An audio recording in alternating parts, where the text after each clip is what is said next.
Praise the Lord. Praise the Lord. Hallelujah. Hallelujah. അഭിഷേകാഗ്നിയുടെ എല്ലാ പ്രേക്ഷകർക്കും രക്ഷിതാവും കർത്താവുമായ യേശുവിൻ്റെ ധന്യനാമത്തിൽ കൃപയും സമാധാനവും. Praise the Lord. Praise the Lord. Hallelujah. Hallelujah. അപ്പോസ്തല പ്രവർത്തനം 16-ാം അധ്യായം 31-ാം തിരുലിഖിതം. കർത്താവായ യേശുവിൽ വിശ്വസിക്കുക, നീയും നിന്റെ കുടുംബവും രക്ഷ പ്രാപിക്കും. Acts chapter 16 verse 31. Believe in the Lord Jesus, you will be saved, you and your family. Believe in the Lord Jesus, you will be saved, you and your family.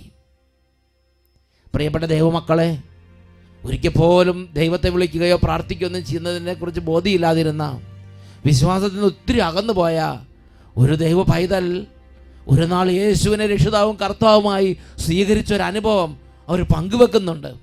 ഞാൻ തിരുവനന്തപുരം പള്ളിപ്പുറം CRP ഓഫീക്കാൻ വേണ്ടി വരുവാണ്. എനിക്ക് ജോലി പള്ളിപ്പുറം CRPക്കാൻ പറയുന്നത്.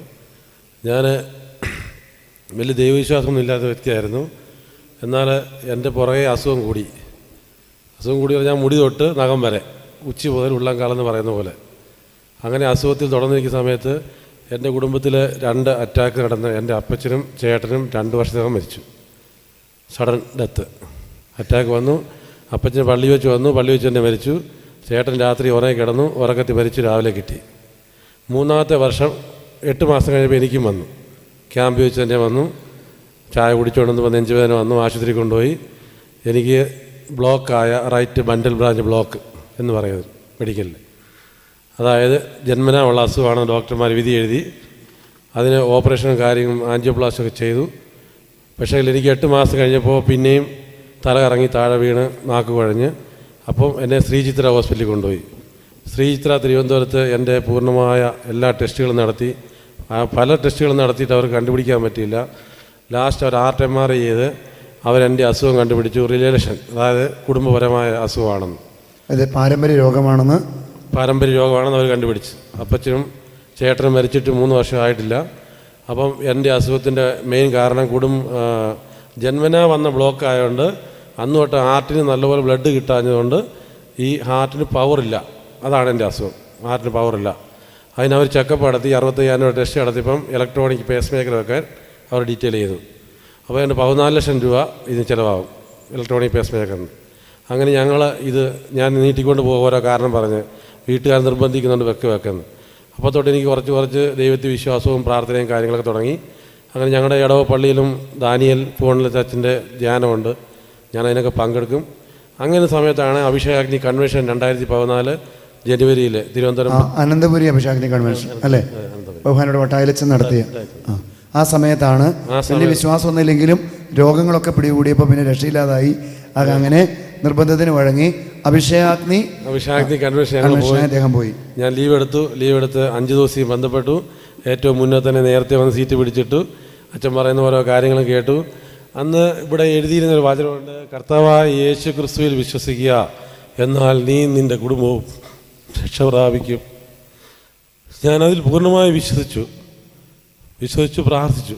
ഇതിനിടയ്ക്ക് വേറെ സംഭവം നടന്നു. എൻ്റെ ശ്രീധര ഡോക്ടർമാർ പറഞ്ഞു, ഇത് കുടുംബപരമായ അസുഖമായതുകൊണ്ട് നിങ്ങളുടെ മക്കൾക്ക് ആർക്കെങ്കിലും കാണാൻ ചാൻസ് ഉണ്ട്, നിങ്ങളുടെ മക്കളെയും ചെക്കപ്പ് ചെയ്യണമെന്ന് പറഞ്ഞു. അപ്പോൾ എനിക്ക് 2 പെൺകുട്ടികളാണ്. ഇപ്പോൾ 20ഉം 18ഉം വയസ്സുള്ള 2 കുട്ടികൾ. അന്ന് അവർക്ക് 16ഉം 18ഉം വയസ്സായിരുന്നു. അങ്ങനെ ശ്രീധര 2 മക്കളെയും ചെക്കപ്പിന് വിധേയമാക്കി. എൻ്റെ 2ാമത്തെ മോൾക്ക് LBB ലെഫ്റ്റ് ബണ്ടിൽ ബ്രാഞ്ച് ബ്ലോക്ക് തെളിഞ്ഞു. അങ്ങനെ തെളിഞ്ഞു. അവർ ECG എടുത്തു, എക്കോ എടുത്തു. മോൾക്ക് ആ അസുഖം സ്ഥിരീകരിച്ചു. അപ്പോൾ എൻ്റെ അതേ അസുഖം തന്നെ മോൾക്കുണ്ടായിരുന്നു. പല പ്രാവശ്യം എനിക്ക് മനസ്സിൽ സംശയം ഉണ്ടായിരുന്നു. ഞാൻ കൊച്ചിലെ തലകറങ്ങി വീഴുകയും ഓടുമ്പം കണ്ണിലിരുട്ട് കയറി താഴെ വീഴുകയും നടക്കാൻ ബുദ്ധിമുട്ട്, ക്ഷീണം, കുറച്ച് നേരം സംസാരിക്കുമ്പോൾ നാക്ക് വഴിയുക, ഇതായിരുന്നു എൻ്റെ അസുഖം. അപ്പം മോൾക്ക് നാക്ക് വഴിയാത്ത ബാക്കി എല്ലാ അസുഖങ്ങളും ഉണ്ടായിരുന്നു. അവളുടെ പ്രായത്തിൻ്റെയാണെന്ന് ഡോക്ടർമാർ പറഞ്ഞു. അന്ന് അവൾ തലകറങ്ങി വീണിട്ടുണ്ട്, ക്ഷീണമുണ്ട്, പല അസുഖം ഉണ്ടായിരുന്നു. അപ്പോൾ ഡോക്ടർമാർ പറഞ്ഞപ്പോൾ ഞങ്ങൾക്ക് ഭയങ്കര വിഷമമായി. കാരണം മോൾക്ക് ഇത് ഡിസംബറിലാണ് സംഭവം. മോൾക്ക് മാർച്ച് ഏപ്രിൽ എക്സാമാണ്. SLC ലാസ്റ്റ് ഇയർ, അല്ല SLC പഠിച്ചുകൊണ്ടിരിക്കുക അവൾ. അപ്പോൾ ലാസ്റ്റ് പരീക്ഷ സമയമായതുകൊണ്ട് ഹോസ്പിറ്റലിൽ തുടർന്നുള്ള ചെക്കപ്പിനോ കാര്യത്തിനോ ഒന്നും പറയാൻ ഞങ്ങൾക്ക് ഒരു സമയവുമില്ല. അതുപോലെ അവളോട് ഞങ്ങൾ ഈ കാര്യം പറഞ്ഞിട്ടില്ല, ഡോക്ടർ പറഞ്ഞിട്ടുണ്ട് അവളിപ്പോൾ പറയേണ്ടത്. അങ്ങനെ ഇരിക്കുന്ന സമയത്താണ് ജനുവരിയിൽ അച്ഛൻ്റെ ഈ കൺവെൻഷൻ വരുന്നത്. അപ്പോൾ ഞങ്ങൾ വളരെയേറെ പ്രാർത്ഥിച്ച് ഈ കൺവെൻഷൻ ഞങ്ങൾ 4 പേരും 5 ദിവസവും വളരെ കണ്ണുനീരോടും പ്രാർത്ഥനയോടും കൂടി പ്രാർത്ഥിച്ച് ഞങ്ങൾ മോളോട് പറഞ്ഞിട്ടുണ്ട് എൻ്റെ ആർട്ടിൻ്റെ അസുഖം മാറാനായിട്ട് നീ പ്രാർത്ഥിക്കണമെന്ന്. ഞങ്ങൾ 3 പേരും അവളോട് പറഞ്ഞിട്ടില്ല. ഞങ്ങളുടെ CRPF ഡോക്ടർമാരും പറഞ്ഞിട്ടുണ്ട് അവളോട് പറയരുത്, അവളോട് പറഞ്ഞാൽ അവൾക്ക് വിഷമമാകും, പഠിത്തത്തെ ബാധിക്കും, 10ാം ക്ലാസ് അല്ലയോ പരീക്ഷയെ ബാധിക്കും എന്ന് പറഞ്ഞു. അങ്ങനെ ഞങ്ങൾ അവളോട് പറയാതെ ഞങ്ങൾ അവളോട് പറഞ്ഞു നീ ഈ എൻ്റെ അസുഖം മാറാനായിട്ട് പ്രാർത്ഥിക്കണമെന്ന് പറഞ്ഞു. ഞങ്ങൾ 3 പേരും അവൾക്ക് വേണ്ടി പ്രാർത്ഥിച്ചു. അപ്പം അച്ഛൻ പറഞ്ഞു കൈ ഉയർത്തി പ്രാർത്ഥിക്കാൻ പറഞ്ഞു. ഞങ്ങൾ 4 പേരും ചെയിൻ സിസ്റ്റത്തിൽ കൈ പിടിച്ച് ഉയർത്തി പ്രാർത്ഥിച്ചു. അച്ഛൻ പറഞ്ഞു 14 പേരുടെ ഹാർട്ടിൻ്റെ അസുഖം കർത്താവ് സുഖപ്പെടുത്തുന്നു കാണുന്നു. ഞാൻ പൂർണ്ണമായിട്ട് വിശ്വസിച്ചു എൻ്റെ മോളുടെ അസുഖം മാറണം. കുട്ടിയാണ്, പെൺകുട്ടിയാണ്. അത് കഴിഞ്ഞ് 15 ദിവസം കഴിയുമ്പോൾ അവൾക്ക് റീചെക്കപ്പിന് സമയമായിരുന്നു. ഞങ്ങൾ ശ്രീത്രയെ കൊണ്ട് ടെസ്റ്റ് ചെയ്തു, റീചെക്കപ്പ് നടത്തി. റീചെക്കപ്പ് നടത്തി അവൾക്ക് അങ്ങനെ ഒരു അസുഖമേ ഇല്ല.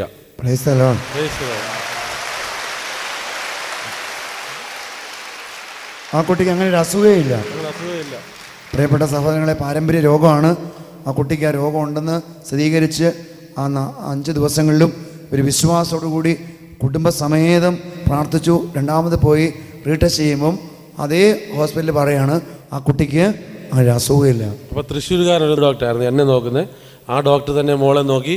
ആ ഡോക്ടർ പറഞ്ഞു നിങ്ങൾ അമൃതയിൽ എവിടെയെങ്കിലും ബന്ധം ട്രീറ്റ് ചെയ്തു, അങ്ങനെ വിശ്വാസമില്ല. പറഞ്ഞിട്ട് വിശ്വാസമില്ല. ഞാൻ പറഞ്ഞില്ല ഡോക്ടറെ, ഇതുപോലെ അഭിഷേകത്തിന് വട്ടയച്ചൻ്റെ ഞങ്ങൾ ധ്യാനം കൂടി. അപ്പോൾ അയാൾ പറഞ്ഞു വിശ്വാസമൊക്കെ നല്ല, എന്നാലും മോളെ ശ്രദ്ധിച്ചു വന്നു. ഞങ്ങൾ പിന്നെ കഴിഞ്ഞ് CRP ഹോസ്പിറ്റലിൽ കൊണ്ടുവന്നിട്ട് അവളെ ഞങ്ങൾ അത് കഴിഞ്ഞിട്ട് പിന്നെയും ഞങ്ങൾ എൻ്റെ ഇതിന് വേണ്ടിയിട്ട് ഞാൻ കൊണ്ട് ECG എക്കോ എല്ലാം എടുത്തു. അങ്ങനെ അവൾക്കൊരു അസുഖമില്ല, യാതൊരു പ്രശ്നവുമില്ല. അതുപോലെ തന്നെ എനിക്ക് 35% ഹാർട്ടിന് പവറുള്ളായിരുന്നു. എനിക്ക് സംസാരിക്കത്തില്ല. ഇങ്ങനെ എന്തെങ്കിലും സംസാരിക്കും നാക്ക് കുഴയും, തുപ്പൽ പറഞ്ഞ് ഞാൻ ഒന്നി താഴെ ഇരിക്കും, അല്ലെങ്കിൽ എവിടെയും പിടിക്കും, അല്ല താഴെ വീഴും. അങ്ങനെ ഇരുന്ന് എനിക്ക് 4 മാസം കഴിഞ്ഞ് എൻ്റെ റീചെക്കപ്പ് സമയമായിരുന്നു. ഞാൻ പോയി നോക്കിയപ്പോൾ എനിക്ക് 85% ഹാർട്ടിന് പവർ. ആ ഹൃദയത്ത് പവർ 35% ആ കൺവെൻഷനിൽ പങ്കെടുത്ത് പിന്നീട് റീചെക്ക് ചെയ്യുമ്പം 85% ദൈവമെടുത്ത് ഉയർത്തി. ഇപ്പം ഞാൻ തീരുമാനം എടുത്തേക്കോ, ഞാൻ പേസ് മേക്കർ എൻ്റെ ശരീരത്തിൽ വെക്കില്ല, ഞാൻ പ്രാർത്ഥിക്കുന്നുണ്ട്. അതുപോലെ ഈ ഗേറ്റിൽ വന്നപ്പോൾ ഞാൻ പറഞ്ഞു എനിക്ക് ഒരു ദിവസം 7 ഗുളികയായിരുന്നു ഒരു നേരം. ആദ്യത്തെ ചെക്കപ്പിന് ഒരു നേരം 7 ഗുളിക, 21 ഗുളിക ഡെയിലി കഴിക്കണമായിരുന്നു ഹാർട്ടിന് പവർ കിട്ടാനായിട്ട്. അപ്പം ഈ കൺവെൻഷൻ കഴിഞ്ഞ് കഴിഞ്ഞപ്പോൾ അത് ഡോക്ടർ കുറച്ച് 4 ആക്കി. ഇപ്പം ഞാൻ ഡെയിലി 4 ഗുളിക ഒരു നേരം കഴിക്കുന്നുള്ളായിരുന്നു. ഞാൻ ഈ ഗേറ്റിൽ ഇറങ്ങിയപ്പോൾ ഞാൻ പറഞ്ഞു ഞാൻ ഇവിടെ വന്ന് ഒരു ഗുളികയെ തൊടത്തില്ല. എൻ്റെ ബാഗ് നിങ്ങൾ പോയി പരിശോധിച്ചാൽ അറിയാം, ഇത്രയും ഗുളികയായിട്ട് ഞാൻ വന്നേ. ഞാൻ ഒറ്റ ഗുളിക പോലും ഈ ക്യാമ്പിൽ കയറിയ പിന്നെ എടുത്തിട്ടില്ല ഇതുവരെ.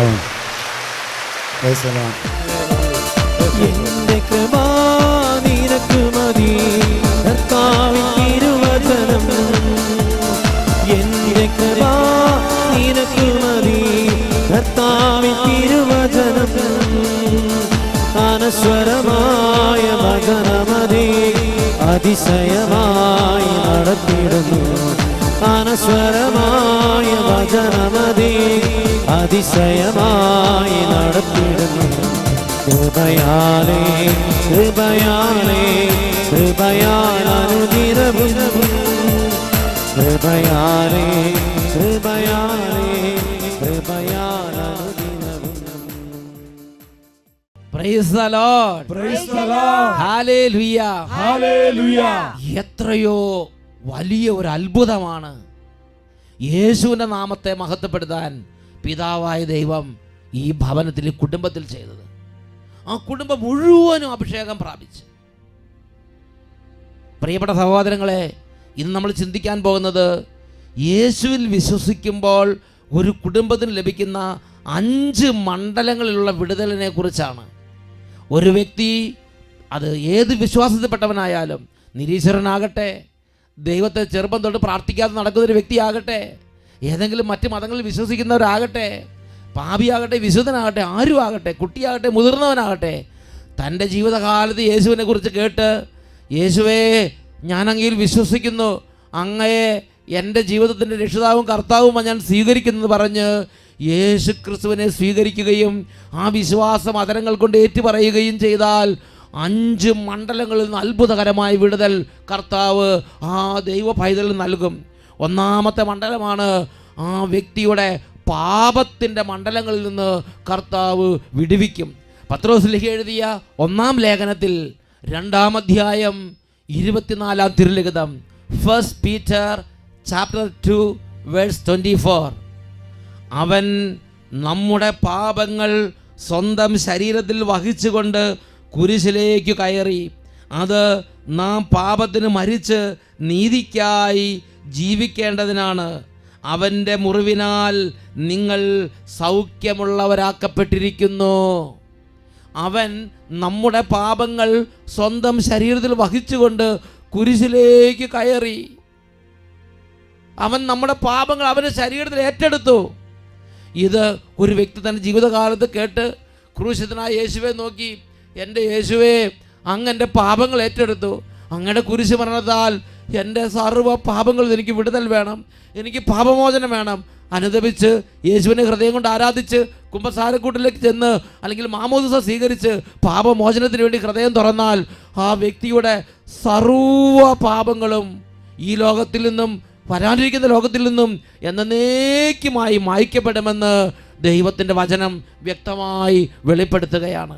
ഉച്ചത്തിൽ പറഞ്ഞ് ഹല്ലേലൂയ.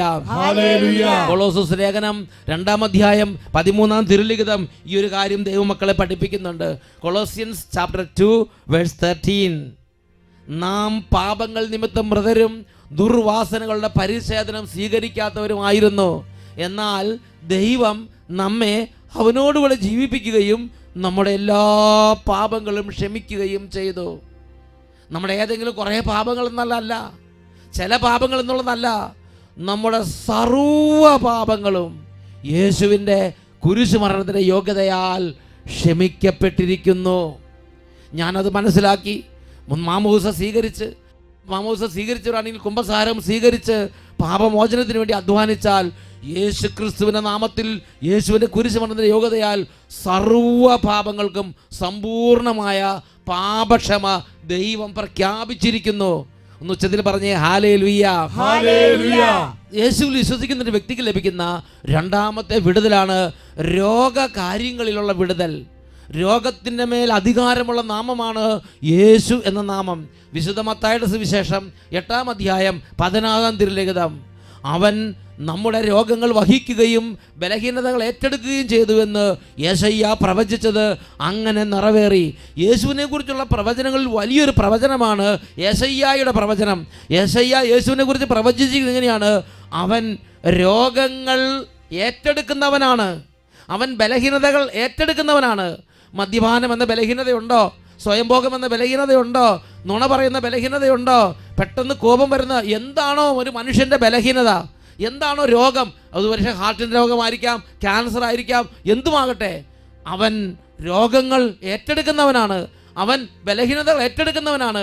ഇത് കേൾക്കുന്ന ദൈവ പൈതലേ, നീ യേശുവിൽ വിശ്വസിച്ച് ഇന്ന് തന്നെ കുരിശുമരത്തിൻ്റെ ചുവട്ടിൽ ക്രൂശനായ യേശുവിൻ്റെ മുമ്പിൽ, ക്രൂശിത രൂപത്തിന് മുമ്പിൽ നിന്ന് എനിക്ക് വേണ്ടി കുരിശിൽ മരിച്ച യേശുവേ, എൻ്റെ രോഗങ്ങൾ ഏറ്റെടുക്കുന്നവനെ, എൻ്റെ ബലഹീനത ഏറ്റെടുക്കുന്നവനെ, എൻ്റെ പാപങ്ങൾ ഏറ്റെടുക്കുന്നവനെ, എൻ്റെ ഈ രോഗം ഞാനിതാ സമർപ്പിക്കുന്നു.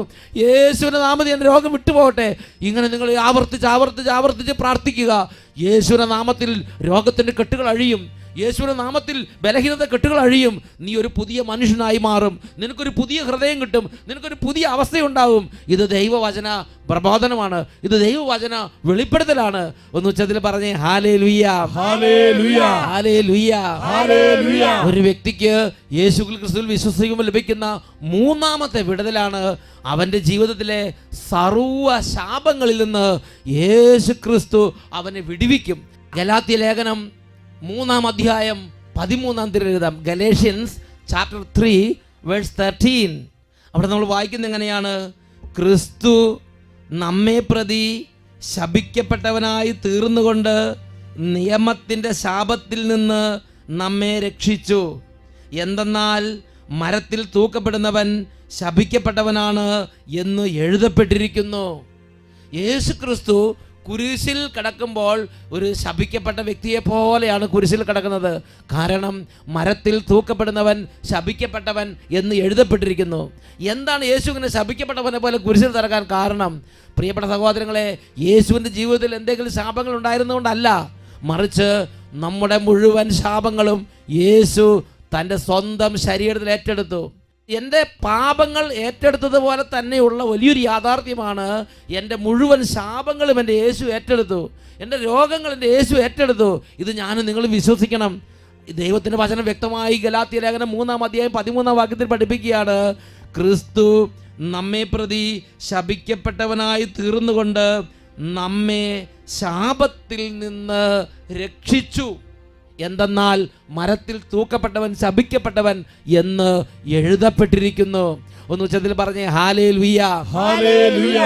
ഒരു വ്യക്തി യേശുക്രിസ്തുവിലേക്ക് വരുമ്പോൾ ആ വ്യക്തിക്ക് ലഭിക്കുന്ന 4ാമത്തെ വിടുതലാണ് മരണത്തിൽ നിന്നുള്ള വിടുതൽ. ശരീരത്തിൻ്റെ മരണമുണ്ട്, ആത്മാവിൻ്റെ മരണമുണ്ട്, നിത്യമായ മരണമുണ്ട്. നമ്മുടെ നിത്യജീവൻ നഷ്ടപ്പെടുന്നതാണ് യഥാർത്ഥത്തിലുള്ള നമ്മുടെ മരണം. ഒരു വ്യക്തിയുടെ ജീവിതത്തിൽ മാരക പാപം കയറി വന്ന് ആ വ്യക്തി മാരക പാപത്തിന് അടിമയായി തന്നെ പിശാചിന് വിട്ടുകൊടുത്താൽ ആ വ്യക്തിയുടെ നിത്യത എന്നേക്കുമായി നിത്യ നരകത്തിലേക്ക് നീക്കപ്പെടും. സ്വർഗത്തിലെ പൗരത്വം ഇല്ലാതാകും. പ്രിയപ്പെട്ട ദൈവവേദനയെ വേറൊരു വാക്കി പറഞ്ഞാൽ ആ വ്യക്തി ആത്മീയമായി മരിച്ചു. എന്നാൽ തൻ്റെ ജീവിതകാലത്ത് കർത്താവ് യേശുവിനെ കുറിച്ച് കേട്ട്, യേശുവേ എൻ്റെ മുഴുവൻ പാപങ്ങൾ ഞാനിത് സമർപ്പിക്കുന്നു, അങ്ങേ ഞാൻ എൻ്റെ ജീവിതത്തിൻ്റെ രക്ഷിതാവും കർത്താവുമായി സ്വീകരിക്കുന്നു എന്ന് പറഞ്ഞ് ആ യേശുവിനെ സ്വീകരിക്കുകയും തൻ്റെ പാപവഴികളെ ഉപേക്ഷിച്ച് യേശുക്രിസ്തുവിലേക്ക് ഹൃദയം സമർപ്പിക്കുകയും ചെയ്താൽ മാമോദീസയിലൂടെയും വിശുദ്ധ കൂദാശകളിലൂടെയും പ്രിയപ്പെട്ട ദൈവമക്കളെ, മരണത്തിൽ നിന്ന് നിത്യജീവനിലേക്ക് ഒരു പ്രവേശനമുണ്ട്. ഇത് ജീവിച്ചിരിക്കുമ്പോൾ തന്നെ നമുക്ക് ലഭിക്കുന്നതാണ്. യോഹന്നാൻ്റെ സുവിശേഷം 1-ാം അധ്യായം 12-ാമത്തെ തിരുലിഖിതം. ഇതെല്ലാം മക്കൾ ഹൃദയത്തിൽ ബോധ്യത്തോടെ കുറിച്ചിടണം. John chapter 1:12.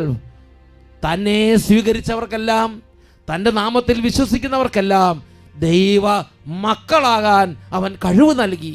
പ്രിയപ്പെട്ട ദൈവവൈതലേ, ഇന്ന് നീ വചനം കേട്ട് യേശുവിനെ സ്വീകരിച്ചാൽ, ഇന്ന് നിന്റെ കുടുംബത്തിലിരുന്ന് യേശുവേ എനിക്ക് അങ്ങേ വേണം, ഞാൻ അങ്ങേ വിശ്വസിക്കുന്നു, എൻ്റെ പാപങ്ങൾ ഞാനത് ഉപേക്ഷിക്കുന്നു, എൻ്റെ ഹൃദയം ഞാൻ അങ്ങേക്ക് തരുന്നു, ഇത് നിന്റെ ഹൃദയം ഒന്ന് തുറന്ന് നീ യേശുവിനെ സ്വീകരിക്കുകയും വെൽക്കം ചെയ്യുകയും നിന്റെ പാപത്തോട് വിട പറയുകയും നീ നിന്റെ പാപത്തെക്കുറിച്ച് അനുദപിക്കുകയും നീ കർത്താവിലേക്ക് നീങ്ങുകയും ചെയ്താൽ നിന്റെ ദൈവമായ കർത്താവ് ഒരു ഉറപ്പ് യോഹന്നാന്റെ സുവിശേഷം 1:12 നൽകുന്നുണ്ട്. തന്നെ സ്വീകരിച്ചവർക്കെല്ലാം, തൻ്റെ നാമത്തിൽ വിശ്വസിക്കുന്നവർക്കെല്ലാം എല്ലാം ദൈവ മക്കളാകാൻ അവൻ കഴിവ് നൽകി. പ്രിയപ്പെട്ട ദൈവവൈതലേ, യേശുക്രിസ്തു വിശ്വസിക്കുന്ന ദൈവവൈതൽ ലഭിക്കുന്ന 5ാമത്തെ വിടുതലാണ് വേദനയിൽ നിന്നുള്ള വിടുതൽ, തകർച്ചയിൽ നിന്നുള്ള വിടുതൽ. അവൻ നമ്മുടെ രോഗങ്ങളും പാപങ്ങളും മരണവും ബലഹീനത ഏറ്റെടുക്കുക മാത്രമല്ല, പാപത്തിൻ്റെ പരിണത ഫലമായി ജീവിതത്തിലേക്ക് വരുന്ന തകർച്ച, അധപതനങ്ങൾ, കണ്ണുനീര്, ഭാരങ്ങൾ, വേദനകൾ അവൻ ഏറ്റെടുക്കുന്നവനാണ്. യേശു എൻ്റെ വേദന ഏറ്റെടുത്തു. അവൻ്റെ ശരീരത്തിൽ വേദനയാൽ അവൻ നിറഞ്ഞു, അവൻ്റെ മനസ്സിൽ വേദനയാൽ അവൻ നിറഞ്ഞു, അവൻ്റെ ആത്മാവിൽ വേദനയാൽ അവൻ നിറഞ്ഞു. അവൻ വേദനയിൽ നിറഞ്ഞ് അവൻ എനിക്ക് വേണ്ടി കുരിശിൽ മരിച്ചു. ഈ നിമിഷം പ്രിയ മക്കളെ, എഴുന്നേറ്റ് നിൽക്കുക. നിങ്ങൾ എവിടെയായിരുന്നാലും, നിങ്ങളുടെ ആത്മാവ് ഇപ്പോൾ ഏത് അവസ്ഥയിലൂടെ കടന്നു പോയിക്കൊണ്ടിരിക്കുകയാണെങ്കിലും, നിങ്ങളുടെ ജീവിതം ഇപ്പോൾ ഏത് അവസ്ഥയിലൂടെ കടന്നു പോയിക്കൊണ്ടിരിക്കുകയാണെങ്കിലും, ഒരുപക്ഷെ അങ്ങേറ്റം തകർന്ന് തരിപ്പണമായൊരവസ്ഥയായിരിക്കാം, ഒരുപക്ഷെ ഒരിക്കൽ പോലും പള്ളിയിൽ പോകാത്ത ഒരു വ്യക്തിയായിരിക്കാം, ഒരുപക്ഷെ ജീവിതത്തിൽ ഒരുപാട് നാളുകളായി കൂദാശകളും കുമ്പസാരങ്ങളും പ്രാർത്ഥനകളും ഉപേക്ഷിച്ചൊരു വ്യക്തിയായിരിക്കാം, ഒരുപക്ഷെ ആദ്യമായി യേശുവിനെ കേൾക്കുന്നൊരു വ്യക്തിയായിരിക്കാം, ഒരുപക്ഷെ യുവാവായിരിക്കാം, ഒരു കുട്ടിയായിരിക്കാം, ഒരു പ്രായമായ വ്യക്തിയായിരിക്കാം, മരണാസനായിരിക്കാം, രോഗിയായിരിക്കാം, ആരോഗ്യമുള്ളവനായിരിക്കാം. നിന്റെ ഹൃദയം യേശുക്രിസ്തുവിന് വേണ്ടി തുറക്കാൻ ഇതാ പിതാവായി ദൈവം പരിശുദ്ധാത്മാവിനെ അയച്ച് തൊട്ട് വിളിക്കുന്ന സമയമാണിത്. 2 കരങ്ങളും കൂപ്പി പിടിക്കുക. ക്രൂശിതനായ യേശുവിനെ കാണുക. ക്രൂശിതനായ യേശുവിന്റെ കുരിശിലൂടെലേക്ക് നീങ്ങി നിൽക്കുക. യേശുവേ, എനിക്ക് അങ്ങയുടെ രക്ഷ വേണം. എൻ്റെ ദൈവം, എൻ്റെ പിതാവ് എൻ്റെ രക്ഷയ്ക്ക് വേണ്ടിയല്ലേ അവിടുത്തെ ഏകജാതൻ യേശുവിനെ ഭൂമിയിലേക്ക് അയച്ചത്? എൻ്റെ ദൈവം ഏകജാതനെ നൽകി,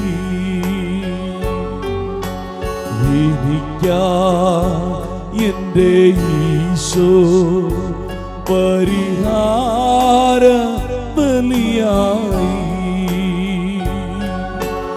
എനിക്കാ എൻ്റെ ദൈവം ഏകജാതനെ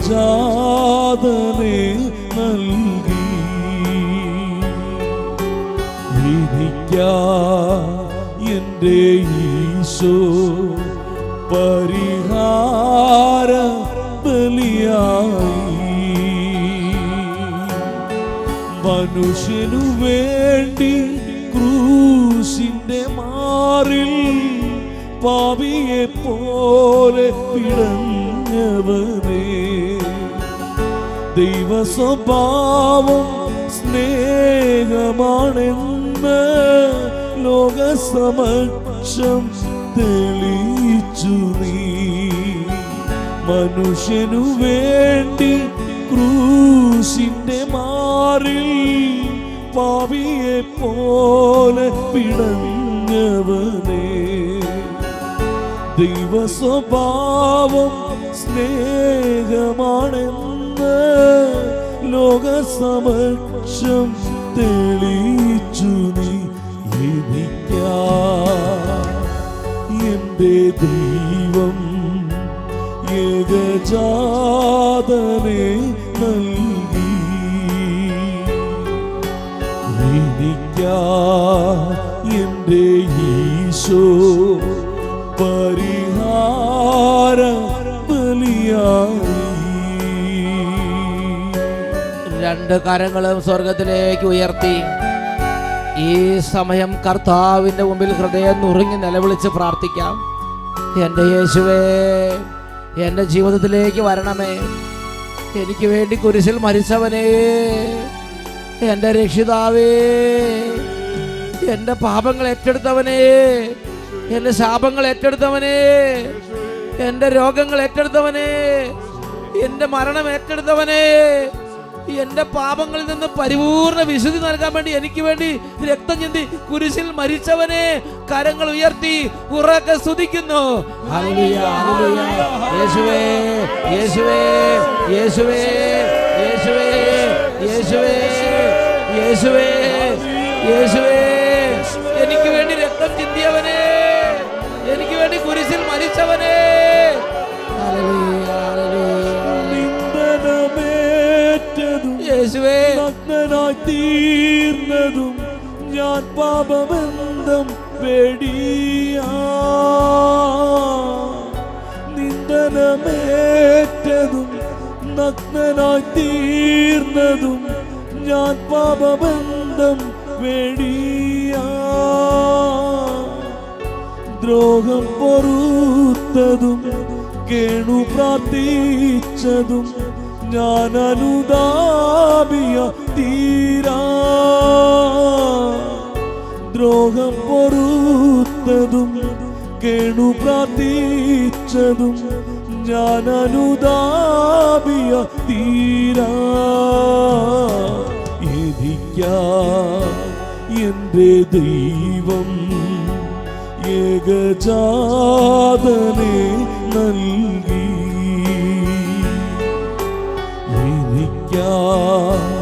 എൻ്റെ ഈശോ പരിഹാര ബലിയായി. രണ്ട് കരങ്ങൾ ഉയർത്തി ഒരിക്കൽ കൂടെ എല്ലാ മക്കളും കർത്താവിന് മുമ്പിൽ എളിമപ്പെട്ട് പ്രാർത്ഥിക്കുകയാണ്. ഒരുപക്ഷെ ജീവിതം ഒരിക്കൽ പോലും സമാധാനം ലഭിക്കാത്ത ഹൃദയങ്ങൾ, ഒരിക്കൽ പോലും സന്തോഷം എന്തെന്ന് അറിയാതെ മരുഭൂമി പോലെയുള്ള അവസ്ഥയിലൂടെ, ചുട്ടുപൊള്ളുന്ന അവസ്ഥയിലൂടെ കടന്നു പോകുന്ന ജീവിതങ്ങൾ ഇതാ കർത്താവ് ഈ സമയം സ്പർശിക്കുകയാണ്. ഇത് അനേക ഹൃദയങ്ങളെ കർത്താവ് രൂപാന്തരപ്പെടുന്ന സമയമാണ്. തൻ്റെ ആത്മാവിനാൽ നിത്യജീവനിലേക്ക് നയിക്കുന്ന അത്ഭുതമായ ഇടപെടൽ കർത്താവ് നൽകുന്ന നിമിഷമാണ്. രണ്ട് കരങ്ങൾ ഉയർത്തി എത്ര ഉറക്കെ യേശുവിനെ വിളിക്കാമോ, എത്ര ഉറക്കെ യേശുവിനെ വിളിക്കാമോ, എത്ര ഹൃദയപൂർവ്വം യേശുവിനെ വിളിക്കാമോ, എത്ര സ്നേഹത്തോടെ യേശുവിനെ വിളിക്കാമോ, അത്രയും ദാഹത്തോടെ, അത്രയും സ്നേഹത്തോടെ കരഞ്ഞ് ഉറക്കെ നിലവിളിക്കുന്നു യേശുവേ.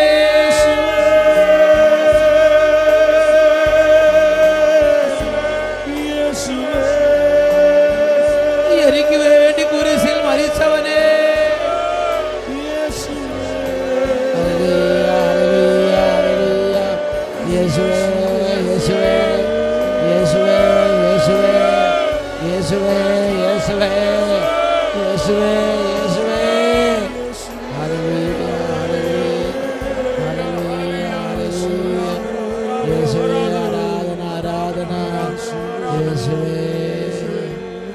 യേശുവേ യേശുവേ.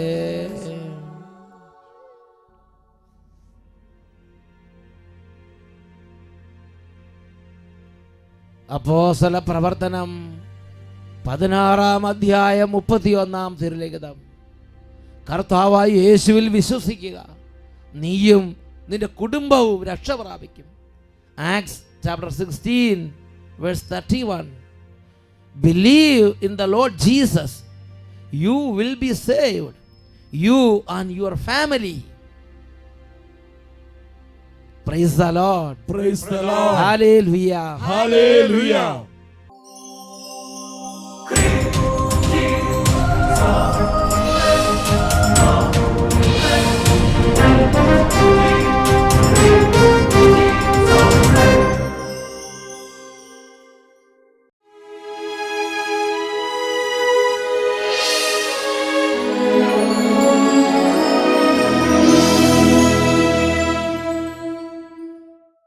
Hallelujah. Hallelujah. ഈ ആരാധനയുടെ സമയത്ത് മുട്ടുകുത്തി നിന്ന് എത്ര ഉറക്കെ യേശുവിനെ ഏറ്റു പറയാമോ അത്ര ഉറക്കെ യേശുവിനെ ഏറ്റു പറഞ്ഞ് എല്ലാ മക്കളും എല്ലാവരും കരങ്ങൾ ഉയർത്തി സ്തുതിക്കുന്നു. ഹല്ലേലൂയ ഹല്ലേലൂയ ഹല്ലേലൂയ. യേശുവേ യേശുവേ യേശുവേ. രണ്ട് കരങ്ങൾ ഉയർത്തി ഉച്ചത്തിൽ വിളിക്കുന്നു, യേശുവേ. ഞങ്ങൾക്കു വേണ്ടി ക്രൂശിക്കപ്പെട്ട യേശുവേ, യേശുവേ.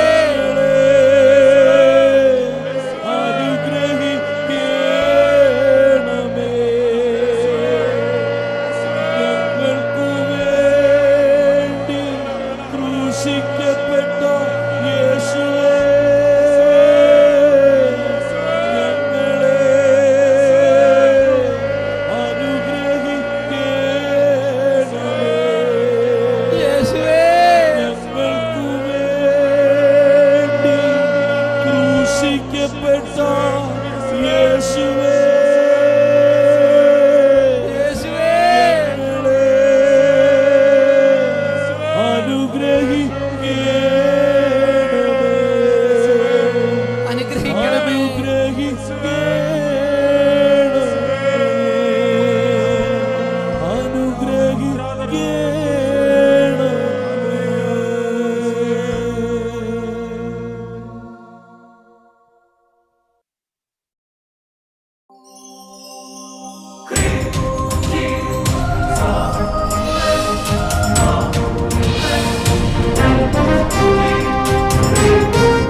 ഇത് പുതിയൊരു പന്തക്കുസ്ത ദിനമാകട്ടെ, ഇന്ന് അഭിഷേകത്തി കാറ്റാഞ്ഞു വീശട്ടെ.